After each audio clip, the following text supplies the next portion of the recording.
Maayong adlaw sa tanan. Happy Tuesday. Once again, welcome to another episode of our weekly AGIO PIA 7 Forum. Live kita sa DYMR Radio Philippine Cebu, 576 kHz sa inyong mga radyo, sa atong mga suking tigpaminaw sa DYMR sa Kabisayan ug Mindanao. Maayong adlaw kaninyo.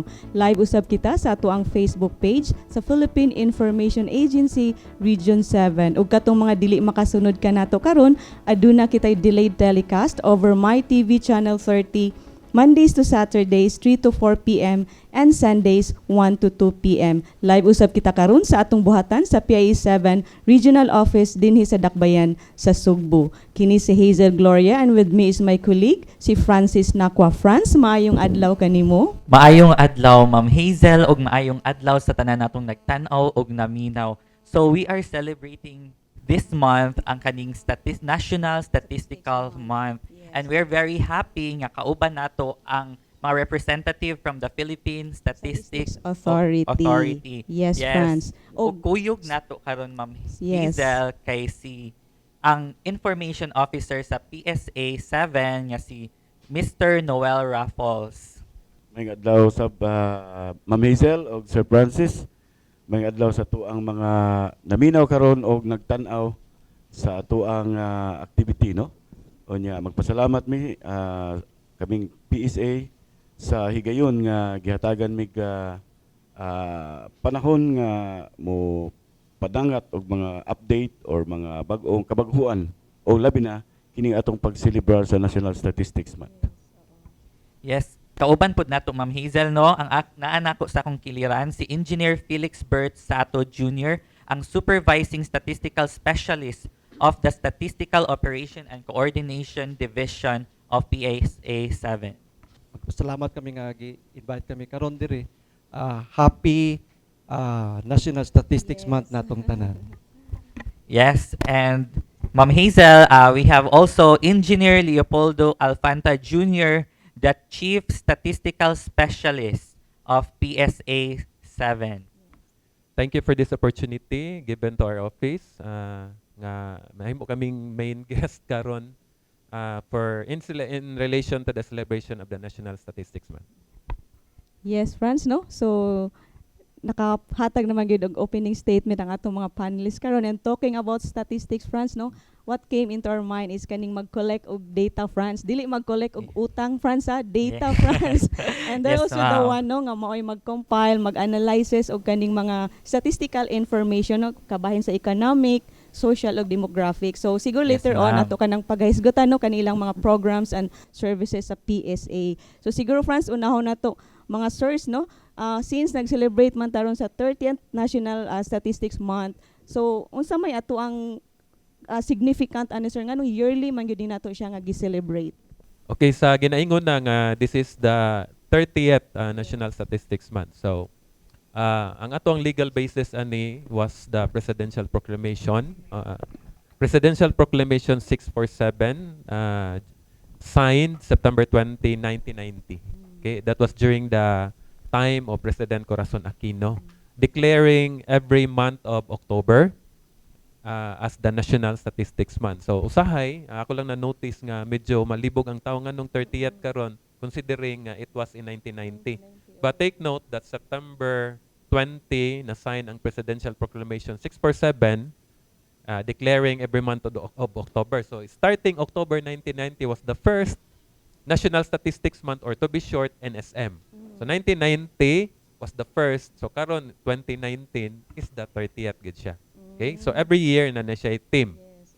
So ang tema nato karon for the 30th NSM is Data Innovation Key to a Better Nation. Every year na gina siya team, no nya. Kada sa tuig since 1990 na apoy office nga gi-designate in charge of the opening ceremony and napoy closing ceremony of the NSM, no? So for this year's 30th NSM, ang in charge sa opening ceremony is the Philippine Statistics Authority gyud, no? Okay. And for the closing ceremony, it's the Bangko Sentral ng Pilipinas. So all throughout the month of October, all government agencies are also doing kanang mga activities in relation to the NSM. Nakalimot day ko Ma'am Hazel and Sir Francis na ang purpose day ay ngano nga mag-celebrate ta sa National Statistics Month is nalay siya duha ka purpose, no? So first is to promote, enhance and instill awareness, no, on the value of statistics. Oh.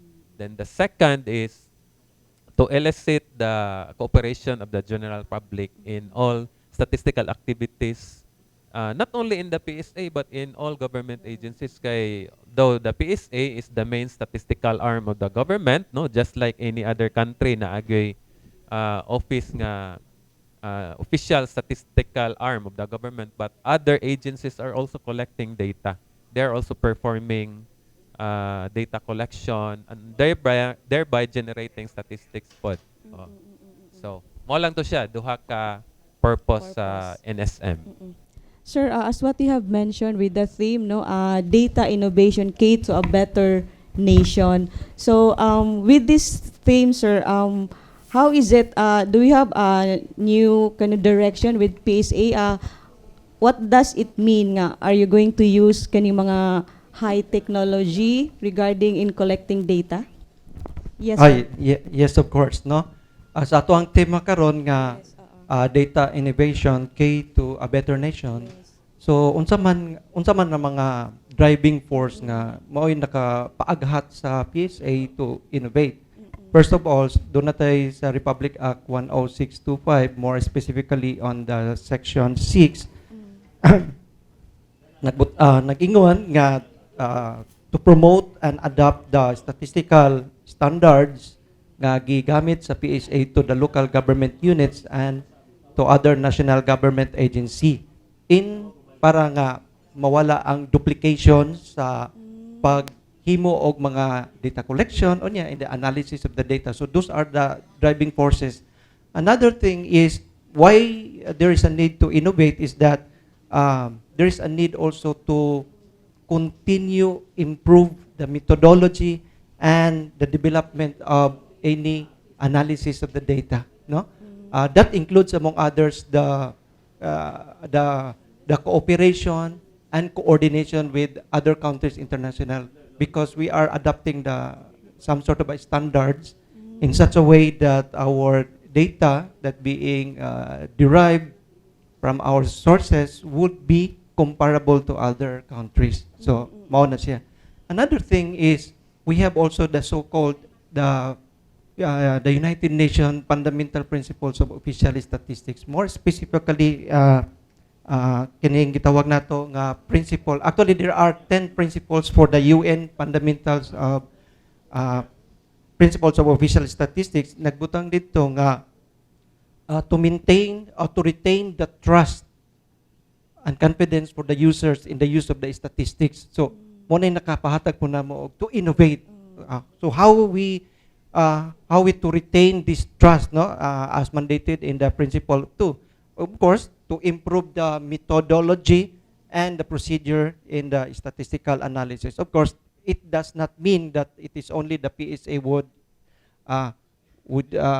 have these mga strategies to improve, but with the other government agencies also, no, within the Philippine statistical system. That includes, among others, the Philippine Statistical Research and Technical Institute. That would somehow give also some methodologies or mga technical guidance in matters of statistics. Another thing is we have the principle number 5 under the UN Fundamental Principles of Official Statistics, is that we have to there is a need that we will also utilize other sources of data, not only in the data collection. Usually, kung mingon ta, where do we derive this data? We have this final data. Where do we derive? Through data collection, interview. But what tamasayod nga, there are a lot of data sources nga wa pa nato ma-utilize siguro. One is administrative data. And what is this administrative data? So, these are records from other government agencies na pwede na to nga ma-utilize, no? Example, sa katong mga data nato sa Bureau of Customs, pwede siguro nato ang ilang mga manifesto dito. In fact, the PSA is also using that, no? For the domestic trade. So, mo na yung mga driving force why we have to innovate, no? Not only for the enhancement, but of course for the totality, for the improvement of the methodology nato sa statistical, for the whole Philippine statistical system in the country. Kana siya. Okay. We would like also to hear, Franz, no, from Sir Noel. Sir, doon na kay ikadugang, sir. As mentioned earlier by our SOCD Chief Engineer Noel Alfanta, to instill, to elicit and to enhance, to promote also awareness sa National Statistics Month. This whole month celebration, kinahanglan ato gining ipadangat sigid sa atong mga kaigsunan, labi na mga estudyante, no? Ang kaimportante sa statistics because kining at statistics, this is part of our lives, our daily lives, no? As part of the whole month celebration, doon natay gipahigayon nga National Convention on Statistics in Manila. It was attended also by our SUCD Chief and our Regional Director. It was graced, not pinakakuan good ang ato ang ikaduha nga pinakataas nga official sa gobyerno nga si Vice President Leni Robredo. We really need to the support of not only the officials of this government but also the people get kay every now and then, in fact, nagka-overlap na ni ang ato ang mga activities, mga statistical activities as mentioned by Engineer June Sato nga we are collecting data from the field, from the household, economic, establishment survey and katong administrative based survey. So kinahanglan na to ang suporta sa general public to the household, especially kani sila mo mga sample nato nga mga household for our household surveys. Like for example, kaning ato ang ongoing or natapos na nga labor force survey nga ongoing pa gani, no? Wherein our statistical researcher or interviewer nagbisita sa ato ang mga sample household, nag-conduct og mga interview to collect data information on employment, no? Kay mao man ato ang basis sa ato ang pag-generate sa employment rate, unemployment rate ug underemployment rate. So basically the celebration would really reminding the people of how important is statistics. So that's why we need to get to compile katong yung mga accurate statistics. That's why we apply innovation. So basic pod nga we really need the exact or kaning mga sakto nga mga tubag sa mga pangutana sa survey from our respondents in the household, especially also in kaning mga establishment sa ato ang mga survey. Thank you. Sir, yes, Franz. Sir, with all these data yung gipang sulti mention, sir ba, for us kanang mga, let's say, na mga mag-conduct mi og studies, like for our research sa school, how do we access this data? Or, i-letter ba? Okay. Actually, ang mga researcher nga moadto sa mga opisina, we have also what we call, we let them accomplish the data agreement form, no? So doon na tayo ipa-accomplish nila, of course, with the evaluation. Now, in research, because of the advent of the technology, mo na giingon nato karon nga in just in your fingertips, makuha na nimo dito ang data nga imong gikuan. Previously, giingon nato nga ang library is just 4 walls, no? Ang library. But now ang ato ang library is whole world, no? Pwede na nato makakuanta with the use of the technology like the internet. Sa PSA, if you would like to make some research niya na kay data nga gipangita, just visit our website www.psa.gov.ph. Naami dito portal nga kaning OpenStat. Okay? So www.psa.gov.ph nya OpenStat. So unsa man ang na OpenStat dito, everything na ay mga data dito, you can also generate data through tabulation, no? Kung unsa imong gusto nga makuha. Okay? Aside from that, we have also what we call the kining pasada, pasada.com, under sa psa.gov.ph. Unsa man ning sa pasada. So, nag-research ka, you wanted this particular information, but you would like also to have some metadata, no? How the survey is being conducted, how the census being conducted, so tuwa dito makita.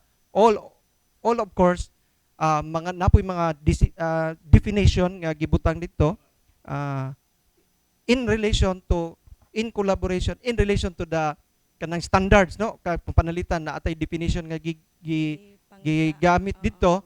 This is actually comparable to other countries, meaning the definition is also used by other countries. So mo na siya, just visit kanang yung amo ang OpenStat na ana na dito tanan ang mga kuan. So for other than that, we have also requested that among mga researchers to make sa email request. We always respond to the request sa ato ang mga researcher. In fact, we have here si Sir Noel. He's the one who's always replying sa mga ato ang mga researchers na iya pong eventually he also make some gi-teach niya ang mga researcher on how to research sa web, no? Kay para usually ang mga tao di magud kayo pa makuha sa technology, so iya pong gi-teach kung unsaon pag-research ito sa among website. Okay? So, aside from that, we have also what we call the public use file. Okay? The public use file, we can also have this public use file nga maka-generate po og data. We also encourage the researcher to visit our office para makakuhanan po sila sa public use file. So, yan na siya. Okay, sir, no. Sir, with that data innovation nga inyong gihimo karon in collaboration with the LGUs and the other national government agencies, sa side sa PSA, what do you expect how it could improve sa inyong mga services?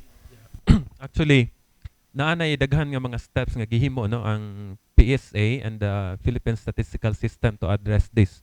Take note that the theme is data innovation, no.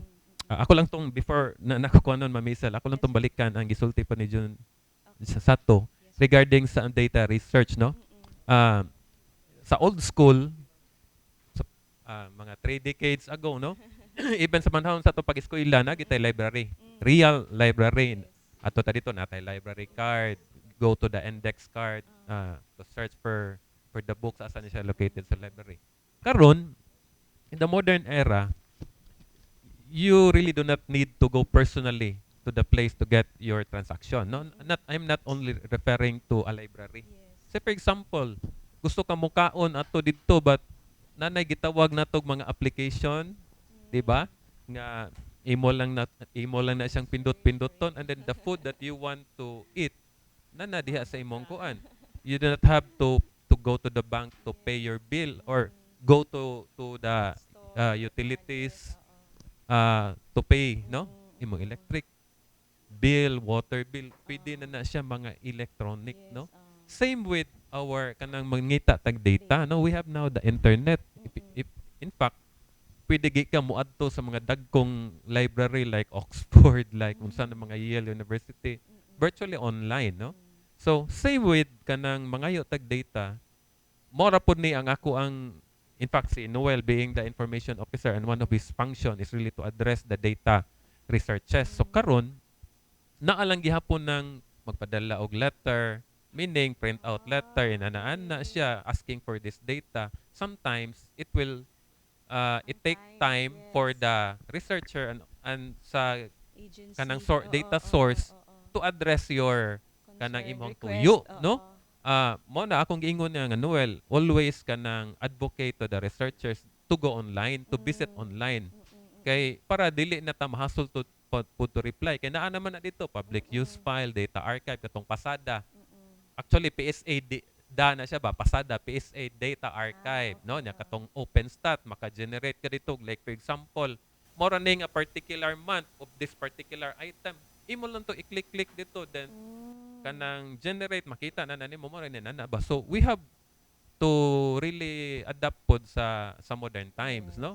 Same with kanang mangayo tag data. But of course, naapod siguro yung mga specific data nga dili gud nimo makit-an diha sa website, no? I'm not only talking to the PSA website but other government agencies also producing data. So that will probably be the time nga mag-email ka or magsulat kag letter nga you need this data so that we can address this. We can also forward this to our central office in order for the data to be kuan kanang ilang i-generate no nga mo gina yung specific data nimo. So inana pod ang among gi-advocate no sa atong mga listener karon, atong mga viewer nga you do not really need to go personally to write a letter, to type a letter or even email. Go first to the website, no? In that case wala kanang nakuha din nimo immediately, no? Mura bag being also resourceful. Okay. Another thing is pag-address po sa PSA naanay daghan nga mga pamaagi pag kuha na to sa data. In the old school po gihapon personal interview using paper and pen, but we have now what we call the copy, no, the computer aided personal interview using tablet, of course using the technology, no, and the gadget or even the cell phone. Then for the submission of data dili pod mistil gyud nga field research the field worker will go to the household or to the establishment, but there is already online submission, no? In fact dili pa lang gyud kay na siya ingon ana ka daghan nga ni gamit for the online submission, but we are slowly advocating that, no? In fact even in the next major census year for 2020, the census of the census of population and housing, the household can really opt to submit the questionnaire online. Nana siya.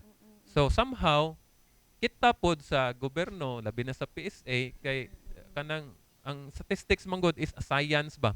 So we have also to adapt this particular kind of technology ba. No kay nag-scoot gatag data innovation. So usa na siya tablet, no, for the data gathering. Another is gitawag na mo og sa geotagging, no? Before sa old school ang map manggod is the map, no, mapa is very is an integral part gyud na siya sa census undertaking, no? Natay map panahon sa ako pang mama nga mga nga maestra sa una, no, inana mga kuan man na siya as per BP 72 teachers. So naa na siya map subayon. Of course gidrawing gyud na mano-mano, but the map is not drawn to scale, no? Dili gyud kay siya very reflective, but over the years, no, over decade, nagamit na tag geotagging, nagamit na tag GPS. Somehow, ang map nga gigamit karon sa PSA is gitawag na natog digitized, no? So, more or less reflective na gina siya sa real situation sa field. Ana. So, in fact, ang geotagging karon is still ongoing, no? Then for how many years na siya? Murag 4 years na ni siya nga natay geotagging kay kana bang tagging of buildings getting the exact coordinates, meaning the north and the east coordinates of the kuan sa building, prominent landmarks, no, like roads, natural landmarks like rivers, bridges, So somehow ang paghimo na to sa atong mga field operation na po improvement kay data innovation like you have to innovate, no? So probably si John Sato pod maka-add pod some other innovations nga game. Okay, sir. Aside from sa innovation nga gisultinan ni Sir Jun is that we have also implemented the implementation of the new master sample.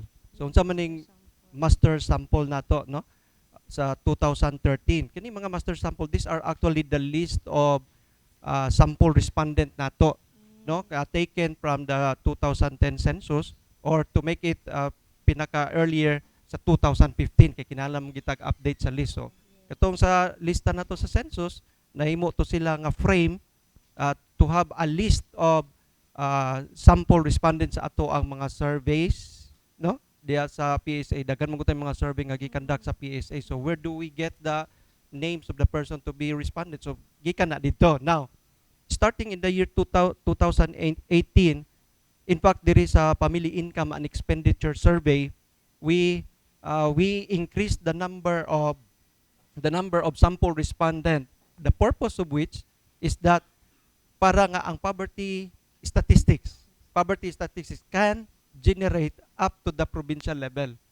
Up to the provincial, because before wa pa ta maka-implement for the increase in the number of master sample, in the use of the 2013 master sample, down to the regional level pagyudto ang ato ang data nga ma-produce sa poverty statistics. Now sa 2018, it was the first nga gi-increase na nato ang master sample to, I think pila to ka 10,000 plus, no? More the sample households in Region 7, a total of 16 replicates. Region 7 lang, ha? I am talking here sa Region 7. Before, it's only mga 2,600, no? Mga 2,600 sample household. So katong 2,600 maka-generate lang to up to the regional level. Pero gi-increasean in the year 2018 to 10,200 siguro to, no? To be ako lang ma-remember, maka-generate na siya up to the provincial level. But nevertheless, the PSA would like also to have, no? Kay sa innovation nato, kay we also recognize the feedback from other stakeholders pod, no? So they wanted to have the poverty statistics down to the municipality level. Pag yun, gani, no? So natay small area estimates. So estimate na siya, no? Gi-provide, but it was only in the 2015 among gigama sa, okay? So natay small area down to the municipality level nga poverty stat. Other than that, since we recognize also the feedback, no? Kay mo man yung mga basis sa pag-innovate sa PSA, good feedback from ato mga stakeholders, na we recognize also the feedback na murag study pa lang ni, in fact, murag pilot for the having a provincial product account, no? The provincial product account. Kay sa atua karon dire, every year for the month of April, we have a news conference for the atuang the regional product account, kanang gitawag nato gross regional product account, no? Or GRDP nato, no? Every April. So mo po na siya. Another innovation nga kon sa PSA is that in the future, no? In fact, we also have this pagkuha nato sa kanang mga areas, no? Kanang with the utilization of drones, no? Utilization of drones, like for instance, how can we estimate the areas for agriculture, no? Morangana, no? Or sa industry sa area through geospatial, no? O topography, geospatial niya gipicturean siya. So we are now make some innovation on that, no? Nagsugod pa lang, but eventually that is our future plans, no? Ingana. Of course, another innovation is that we do not exclude the kanang gitawag nato og enhancement or incapacitating the personnel, no? For the entirety of the PSA. So we always have continually have the education trainings for the PSA staff with the assistance of the PSRTI. We have also from the Civil Service Commission to enhance the capability and skills of the PSA staff. So those are the things nga murag mo lagi kwan sa innovation, starting from the data collection pa lang, no? Data collection from the PSA, we wanted na ma-improve sa nga mo ang data collection. As mentioned, we also adapted the technology, new technology in the data collection, like the use of the tablet na gyud, no? Paperless naman ta. In fact, sa paggamit namo sa tablet, it shortened the processing time. We can also release the data earlier. Like for instance, labor force survey namo sa una 15 days, after pa, no? 45 days karon na ma-shorten na siya because of the use of the tablet. Kay kung mag-use ko kag tablet, interview interview ka, then pag-process ana more data consistency na pod ang tablet, no, kung sayop bang imong pag-interview. So i-encode sa una, wala pang tablet, interview ka sa papel, i-encode pa nimo sa computer, mag-data editing pa ka, then analyze sa tabulation, now straightforward. So those are innovation nga we think nga na. So we think also for the future, sa tanan na gyud unta na sa surveys nato nga ma-implement na po ning the use of the tablet. Okay? But not all pa. Okay? Not all. Not all. Another thing is that sa ato gunaybawan sa PSA is that we sa data collection na mo is more on household based, no, kanang mga matug mga balay-balay, but take note we also conduct surveys sa ato ang mga establishment, no, we also dig up their financial statement sa ato ang mga establishment surveys, no. We have in fact karon we have the CPBI, the Census of Philippine Business and Industries, that is equivalent to the Census of Establishment sa una, no? So we have recently concluded the data collection, na namin sa data processing stage, and this result of the data will be used also in the revision of the national account, no?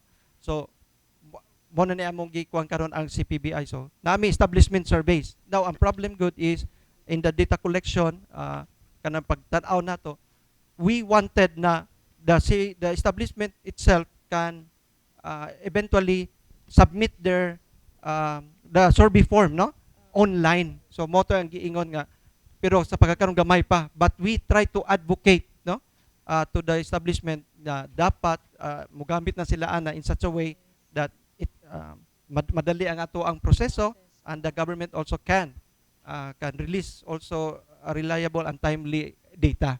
Another thing is kanang mo akaron gikuan is to innovate pod is we have to rebase our national account, ato ang rebasing sa national account. In fact, kani ato ang base year for the national account is for the year 2000 pa. Dugay na gina siya.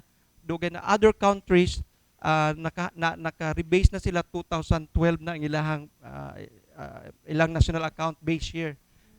So karon kay nag-innovate man ta, last September, I attended the focus group discussion for the rebasing of the Philippine system of national account.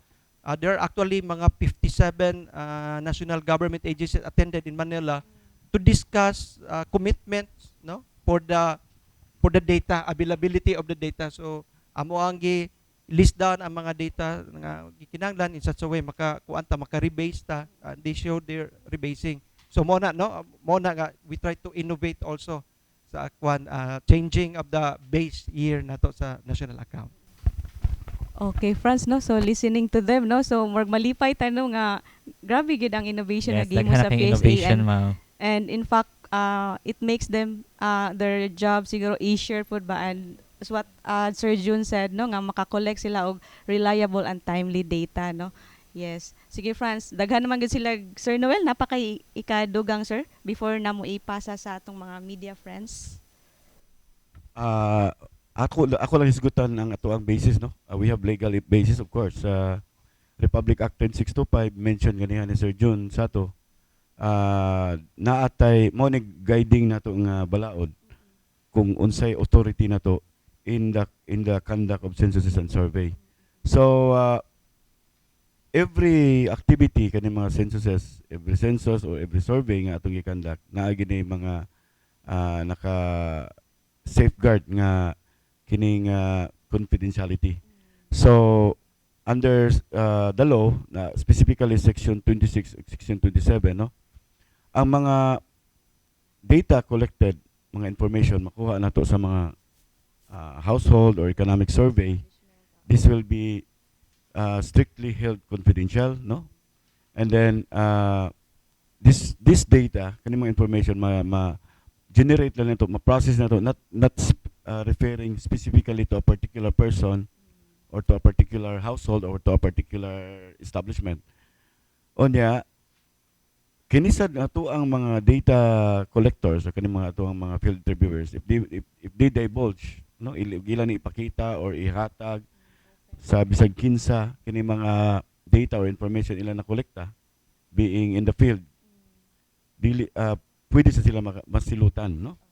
Onya, of course, kini mo pinaka-importante for which mao ni among permi i-remind sa ato ang mga respondent, household respondent o kining economic or kining mga establishment respondent nga this under the same law, specifically section 27, pwede sila filean og case violation kanang mga kanang bitang mga dili sila mo cooperate or mo sila mo balibad, no, sa mga survey or census, sa mga refusal, no, mga inana nga this is a government project, very important project, labi na ang kanigo mga data, mga statistics atong gi-generate, atong gi-process o gi-generate. This is the basis for our policy maker, no, decision maker, development planners nga makuha gyud, na-target gyud ang mga mga programa na unya, mga palisiya or mga proyekto or mga sa panang mga project dia, infrastructure, whatever, health, ang tungod sa pag-rely gyud sa exact or kaning data nga atong makolekta. So I cannot mention nga dunay mga respondent na nato nga na filean og case before, no, establishment, usually establishment na filean ginato case, but karon pod naasad tayo nasa ready for filing in court na. This is special kay first time na siya because this is household based nga survey, kundiin ang respondent sa balay na gid no,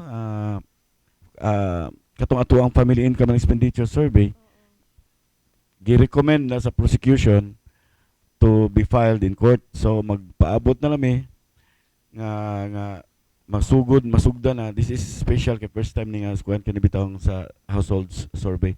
Amo ning gikuan na lang gyud gipa-implement ang ato ang Balaod Republic Act 10625. Especially we have future big undertakings like the census of population and housing next year, no? That is tanan man na dili sad sa panghadlok or no pag sa ato ang mga kaigsuonan kay kaning census of population kita mang tanan ani. Kitang tanan whether makuan ka dakong official sa gobyerno or saka mag-uumalang ka, kitang tanan pag-ipon, no? So aron malikayan, or this is not warning, although that is the law, at mo hatag na lang kita sa atong kooperasyon para dili ta ma-file kaning similar gi-file na to sa court, no, nga violation kaning refusal sa ato ang survey labi na census. So again, kaning national statistics man amo puding ipasupot to remind the public nga kung unsa ka importante ning mga gimbuhaton sa PSA nga angay gyud natong suportahan. This is also the time or the chance for us, especially respondent, nga ipakita nato ang ato ang pagka supportive sa government, kaning patriotism to support the activities or the project of the government, especially kaning mga gipahigayon nga censuses or survey sa Philippine Statistics Authority. So Franz, wala naman gid tay igong oras no na Yes, human naman gid ang 1 hour na to nga discussion, although napatay daghan untang ipang take up, so wala naman gid tay oras. So, siguro pangayuan nato sila og closing statement.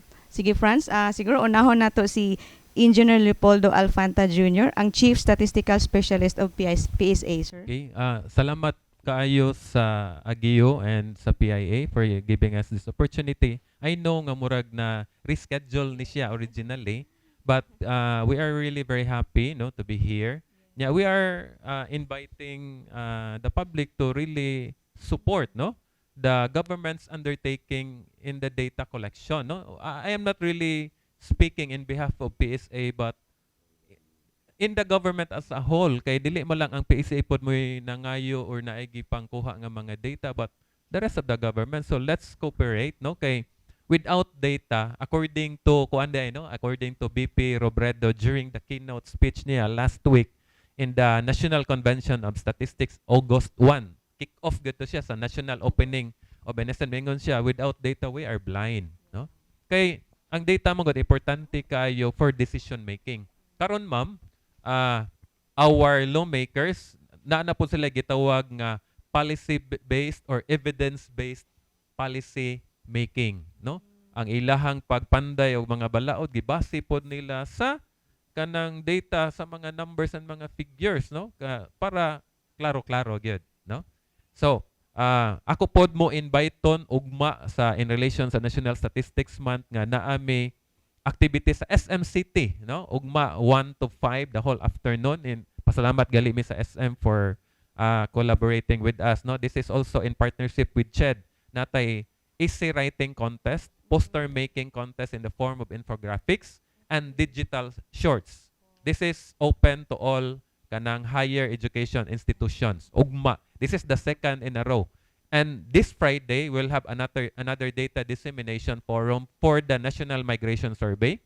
That's the first National Migration Survey conducted by PSA. So this will be in Friday. I am also inviting the media, no? That will be the whole morning, and we will end up with lunch, no? Sa Ecotech Center, Sudlon, Lahog. Okay. And lastly, for the closing of the NSM sa tuang region, that will be on October 24 at Bangko Sentral ng Pilipinas, starting at 9 a.m. to 1 p.m. lang gihapon. Okay. Daghang kayong salamat. Thank you, sir. So may we also hear from Engineer Junsat. Okay, it has been all said. I would like to thank the PIA, of course, no, the media to have us here, no, to among ibida ang mga innovations, of course. To have my closing, I would like to share with you the statement of our national statistician, no, Claire Dennis Mapa. Nag-ingon nga he feels that the PSA needs to embrace the new techniques and technologies in statistics because he feels that this is the way to move forward. Thank you. Thank you, sir. Franz, the last but not the least, we have the Information Officer of PAC7, Sir Noel Rafols, sir. Thank you, Ma'am Hazel ug Sir Francis, mga kauban nato sa media, and of course sa Association of Government Information Officers in Region 7, PIA, and ako sa ding ikuan sa tong mga listener o televiewer, mention ni kaganiha labi na mga mukandak og mga researches, no? We have our telephone number lang sa our contact details. You can call at our telephone numbers 412-6794 and 2560592. And then sa among website www.psa.gov.ph and our regional website www.rsso07.psa.gov.ph. And kadtong gi-mention ni Sir Jun Sato kaganiha nga daghang mga email request for data or other information, pwede mo mag-email sa amo ang psa07.socday.info@gmail.com. And sa ato apong regional email rsso07.psa.gov.ph .ph. Thank you very much. Okay, Franz, no? So wala na magitay igong oras. So siguro mangayo na lang tag panamilit, Franz, no, sa atong mga viewers o sa atong mga listeners. So in behalf of PIE7, AGIO 7, DYMR Radio Pilipinas Cebu, and My TV Channel 30, we would like to thank our panelists from PSA7, no? Thank you, sir. Usbo na sa day nako, Franz, no, before tamahuman nga giawhag na to ang atong mga listeners and viewers, no, nga kung dunay mga surveys, no, nga ikandak ang PIE7, please will give our support gyud, no, kay para makapot sa nato ang kalambuan, no, sa ato ang nasod. So siguro in behalf of PIA, AGIO, and My TV and DYMR, kini si Hazel Gloria O kini si Francis Nakwa nga nagaingon sa kasayuran ang ang kaugmaran. kaugmaran.